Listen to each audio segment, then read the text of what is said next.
never count Ralph out. So I'm optimistic. I think he's questionable, according to the our sports medicine staff. But he's optimistic, so that makes me optimistic. Can he convince them?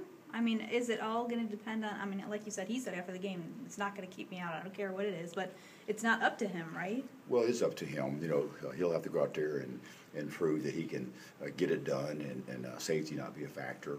And then, looking at it today, it's not as bad as what we thought. So that's encouraging. But he's questionable right now anytime you deal with a hamstring. And obviously he's had a lot of wear and tear, on his wheels, so we have our fingers crossed. It's unbelievable how well he has come back and played. He is one heck of a football player. He really is. So if he's healthy and can help us win and he's cleared, we'll have him out there.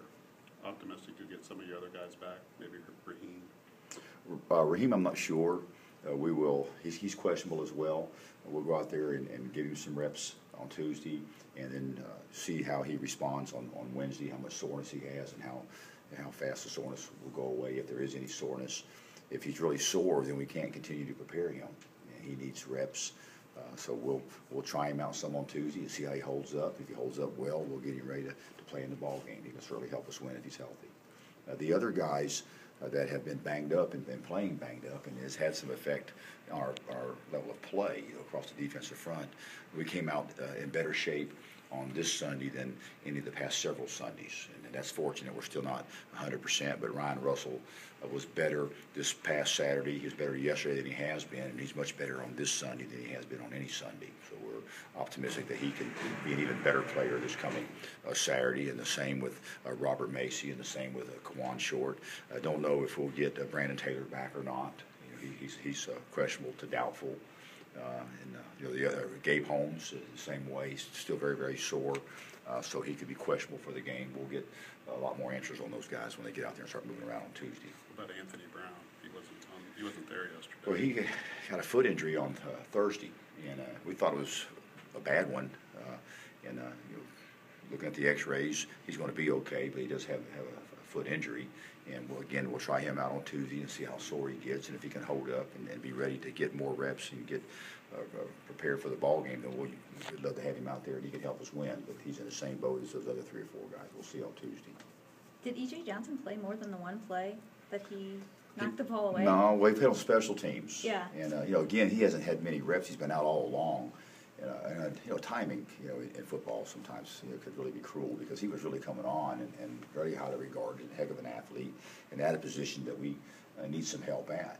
We've had a great commitment in play from Landon Feitner and Taylor back there, and Charlo some, but the safety position is a spot we've been a little bit lean at throughout the course of the season, and it's really affected us special teams wise to get 3 or 4 of these smaller skill players banged up. Because that speed that's been taken away from special teams in some ways. But E.J. came out and made a big play, and then he played on special teams and did okay. So we expect him to get more this week in practice and get more into games this coming Saturday. So you put Landon and Delapo on scholarship for next semester? We signed them up for next semester, and that's a big deal. And then their teammates celebrated with them. And I haven't seen Delapo personally, but I had a chance to talk to him on the telephone. He won't get back until tonight, and he was really thrilled about it, and a very, very humble person, and doesn't expect anything. He's a guy that comes out there and works hard, but those guys will be on scholarship when the spring semester rolls around, and it's a no-brainer. 2 of our hardest workers and very good players. Just the timing of it now, though, just the right time to do it? Well, it's when we have the scholarships available. We have 2 guys on our football team right now that we're not cleared medically. Obviously the Jordan Shine, Mike Lee, and then those scholarships really didn't become available as a result of practice time and NCAA interpretation of when the scholarships would be available. So if we could have worked it out, we'd have put them on at the beginning of the season. But it didn't work out that way from a legality standpoint as far as when the scholarships will be available. They're available for the second semester. We'll put them on there. Just after you watched the film with Joe Gilliam, seemed to be pretty active yesterday. Just kind of what you see out of you? I thought our whole football team prepared well last week, and then we really didn't start the game off with the energy that I thought we would have. But Joe did. We had a lot of energy last week, and we prepared well last week. But anytime you win an emotional game like we did in Iowa. That was a very emotional game for our football team. Then you're always worried about a bit of a letdown. We really didn't have the energy that I thought we'd have to start the game off, even though we practiced well and the guys were into it. It just wasn't quite the same. But Joe was on fire, and he had some really good tackles, some very physical tackles, and he was very active, and I think he's getting better at his position. He has a season under his belt now as a starter, and he played well this past Saturday, and I know he will this coming Saturday, being from State and the IU game. Joe coming on strong from a timing standpoint is good for our team. You look like you put a new personnel grouping in there where you had an extra offensive lineman, or I don't know if you're calling them like a tight end, where you had Foy and Kitchens together on the right side. Sure. Well, we wanted to bring. Well, we got Gabe banged up, right. So we're down a little bit tight end wise, and then Crosby Wright is a very good football player. He's had a lot of injuries throughout the course of his career and season. So you never know if he's going to make it through the game or not. And so all of a sudden we could get lean numbers-wise at the tight end position. Justin Sims came in and did well. We were trying not to pull the red shirt off of Carlos Carvajal. He's a very good player. He's healthy now, but we don't want to pull the red shirt off of him with a game to go. So we took Justin Kitchens and taught him some of the tight end plays in the run game and in the protection some. And we're not going to change his jersey numbers, so we probably won't throw a whole lot of passes to him. But we thought it was a good plan to give us some backup blocker at the tight end position, and also bring some size and physicality to the line of scrimmage that grouping does. So I think it can help us potentially, and helped us some this past Saturday. How do you think Robert played? Marv. I thought he played well. He threw, I think, for 78%, and we did not have a turnover on offense. And we rushed the ball for 200-something yards, and so we were able to stay two-dimensional. He maybe made a few more errors than the week before, but they were an unbelievably high-pressure football team. Particularly in the beginning of the ball game, they blitzed and pressured every snap, and that was a challenge for our offensive line to establish the run game, and then from a protection standpoint as well. So there were more things to be dealt with in this game this past weekend with our offensive line, and that trickles down to Robert. So I think he played very, very well. There's some things he still has to polish up in his play. It wasn't a perfect game, but he threw for 78%. And how many yards did he throw for? 200-something yards or whatever. It was less than 200. Just shy under 200, whatever it was. But a good game. Played very well. And then I thought he did a good job running with the football. Made some good decisions at the end of the ball game, and kept some key drives alive, scrambling. And then he plays to win. Brings a lot of energy to the field. So I thought he played well. Maybe not as well in some areas as the week before, maybe better in some areas. But, he's getting better and very comfortable out there, and we can certainly win with Robert Marv. It's kind of a big picture question. I mean, have you had enough time, you feel like, to get this program to where you want it? Have I had enough time? Yeah. Well, that's a tough question, because where we were at when I came here and where we're at now, we've made a lot of progress, but it takes time. We really haven't had time to cash in on some of our efforts in some ways. We're just now getting some things in place that will impact the program that I wish had been in place many years ago or several years ago. No in some regards, but yes in some ways. We had a year in transition here, and that helped us get caught up academically, so we haven't had the attrition from an academic standpoint. That's helped us from a retention standpoint. But coming in, we're a long ways away in just about every phase of the program. We've made some progress, but we're still a long ways away in a lot of key areas. And it's going to take more than 3 or 4 years to turn around several years of maybe going in the wrong direction. So it's a tough question, and something that we could elaborate on for hours and hours and days and days. But, not really. Do you kind of look at this week differently at all? I mean, obviously, it could potentially be your last week with this group, of seniors and all those kind of things. Do you approach it differently? Well, not really, I tell you. And we could be wrong. You guys can research it for us if you want. But we're trying to follow how other people do on Senior Day, okay? And not a lot of W's out there on Senior Day, so we're going to try to keep ours low key and really just focus on the game itself. And I think our seniors have stepped up, and they have, they want to hang a banner, inside of the Mollenkoff Center. They want to be a team that goes to a bowl game, and right now, if we win the next game, we'll be bowl eligible. And the way things are unfolding, we could end up in a pretty decent bowl game. So it's a big game for us, but one that we can't let get too big.